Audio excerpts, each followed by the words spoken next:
Welcome back for another video. Hope you all had a good Game Week 1, or if not, I hope Game Week 2 goes better. In this video we'll be looking at how the team's set to line up for the next game week as we look ahead to another Friday deadline. A few surprises in Game Week 1, so there's lots to discuss. I'll be sharing my team and thoughts throughout the season, so if you're interested in following the content, hit subscribe. So here's how the team got on in the first game week. 74 points, which felt okay, 10 above average, but could have been even better. I consider myself fortunate to finish with a sure clean sheet, given the blatant penalty that Wolves weren't awarded. Estepinian was brilliant against Luton. He had a monster game, and despite the yellow card and conceding, still a 7-pointer from him, thanks to an assist and 3 bonus. At the tail end of the game, he was still bombing down the left wing. Mitoma and João Pedro with returns in that game as well. Early thoughts are, as expected, Luton are going to be a team to target in FPL, and Game Week 3 leaps out at me with Chelsea home to them. So there was the leak of Gabriel not starting. It was just a few minutes until the deadline, so I decided to just leave it. In hindsight, starting Chillwell or selling for Saliba would have been better. For better or worse, leaks are a part of the game now. I'd like to see official FPL try to manage the issue somehow. It's great for me and those in good time zones, as there's an edge to be had, but it is a global game, so I do also sympathise with time zones that can't catch the last minute leaks. Last season I did push for them to move the deadlines to the first kickoff, which isn't a perfect solution either, but it would at least give everyone equal opportunity to get the same lineup info for the first game of each game week. 920,000 managers had Gabriel and Stones, both of which we had early news of them not starting, so ultimately it'd be great to see some kind of change that benefits the entire player base, but until then we have to play the leaks game really. Interested to hear your thoughts on the situation there.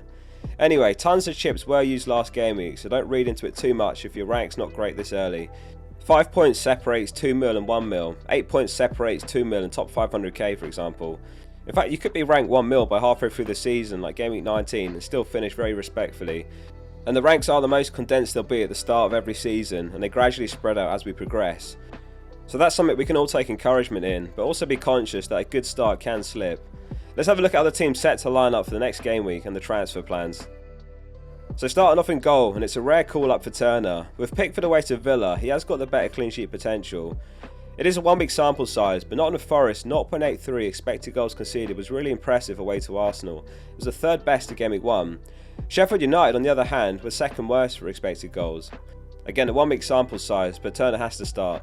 Sheffield United are pretty much playing the worst side than they lined up with in the Championship as well, so I'm happy enough to give Turner this one, even though over the season I'm not expecting many clean sheets from Forest.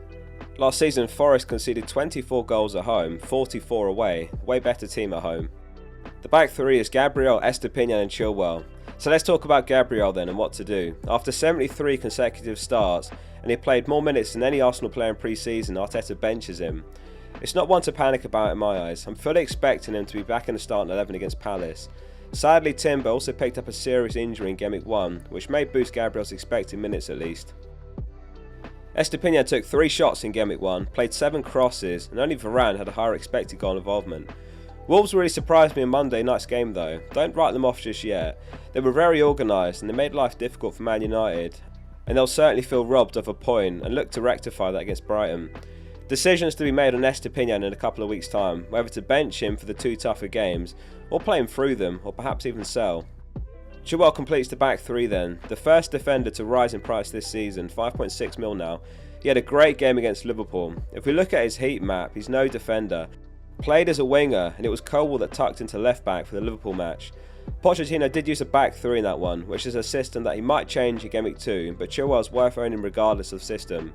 He assisted Disasi's goal, and he also scored a 1-on-1 against Alisson, but it was chalked offside. The midfield is Martinelli, Saka, Mitoma, Fernandes and Rashford. A quality assist from Martinelli to open proceedings against Forest, assisting Nketiah. It was 2 quality moments that decided the match really, his assist and then Saka's goal from outside the box. Arsenal racked up just 0.83 expected goals in total, something I'm hoping to see improve against Palace. Arsenal looked dangerous offensively though all in all, the goals are coming. Martinelli mostly played wide that match, Havertz mostly played in midfield. In terms of potential changes by Arteta, we might see Gabriel and Tomiyasu join the starting 11, with Timber and one of Havertz or Nketiah potentially missing out. Saka was the best player on the pitch, and I'm glad that those that were brave enough to bet against Haaland for captaincy still came away with good points, surely a seasoned keeper barring injury. Against Forest he created 3 chances and he took 2 shots inside the box. Mitoma created 5 chances last game week and he racked up 0.64 expected goal involvement. Semedo was absolutely quality against Man United down that side, so it's going to be a very interesting matchup between the two. I really rate Mitoma, but I was impressed by Maddison, Mbeumo and Diaby, who all did well last game week, so there is some potential to move him on when the fixtures turn in a couple of weeks. Despite blanks from the Man United pair, there's no reason to panic. Ten Hag's going to feel Man United got very lucky to come away with 3 points, and he'll look to address that in Gameweek 2. Perhaps we see a change in personnel. Garnacho had a pretty poor game, so perhaps Martial plays through the middle and Rashford moves to his best position down the left. He didn't look very threatening playing through the middle. He looked far more threatening when he was popping up on the left hand side and cutting in. Bruno's underlying numbers were actually still pretty solid in Gameweek 1. He created 3 chances, 0.72 expected assists. Without a doubt, the Man United pair will remain in the team for a minimum of the next 2 game weeks, and after that Holland is expected to be back, so who knows how Man United will look by that point. Spurs look really vulnerable Game Week 1, so my feeling is that there should be a fantastic game between the two. While Wolves are very defensive, and understandably so, this one should be an open game, going at one another. The front two is João Pedro and Haaland. So Pedro played as a number 10 as expected against Luton, continued on from the promise he showed in pre-season. He pops up in really dangerous areas, and as we know he's on penalty duties, having scored one. We'll talk more about him in a minute and the transfer plans. Haaland gets the captaincy again then. If you're a Salah owner, then it's a bit more of a decision. If I did have Salah, he'd definitely be my captain. Could be the make or break week on Salah versus no Salah. If you didn't get him, then for most people it did mean you end up with the likes of double Arsenal mid and double Man United mid. Whereas if you didn't get him, then he is the stand-up captain and a great hedge against the crazy ownership of Haaland. It shows that they just got the price completely wrong again, despite him costing the joint most ever, along with Henry, Ronaldo and Van Persie. If he'd been 15 mil, then it would have really been one to think about more. But instead, we've pretty much got a 10-man game for the foreseeable future, since there's no rank to be gained from Haaland. Onto the bench then, which is Pickford, Shaw, Udogie and Mibama. Shaw versus Gabriel's a slight headache, but based on what we saw in Game Week 1, I wouldn't be surprised to see Man United concede, and Arsenal less so, and I'm expecting Gabriel to start. So in terms of the transfer plans, the team looks well set up this week, and the plan from before the season kicked off was always to roll, so no transfer this week, and I'll take 2 into Game Week 3. 2 back transfers is such a powerful position, especially this early in the season, so let's talk about a few players that are on the radar. With 1.5 mil in the bank, that's exact money for João Pedro to Jackson, who is home to Luton in Game Week 3. He really impressed me against Liverpool. Don't be put off by the 1-pointer, and certainly don't sell him.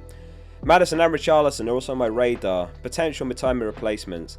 Maddison was excellent against Brentford, and Richarlison showed some promise. Postecoglou said, quote, "I thought Richarlison worked hard today, but we didn't use him enough." So it looks like they will be focusing more on feeding him more chances, and at 7 mil he could be great value. I'd be inclined to hold if I had him. There's also potential to move Mitoma on for another 6.5 mil mid after the fixtures turn, like Eze or Mbeumo. With De Bruyne injured for several months, Alvaro just became a very tempting João replacement as well for 6.5 mil. Keeping it flexible now, let's see how the landscape looks after Game Week 2. Let me know what your plans are below, and make sure you're subscribing to the channel for more content every week. See you soon for the next one.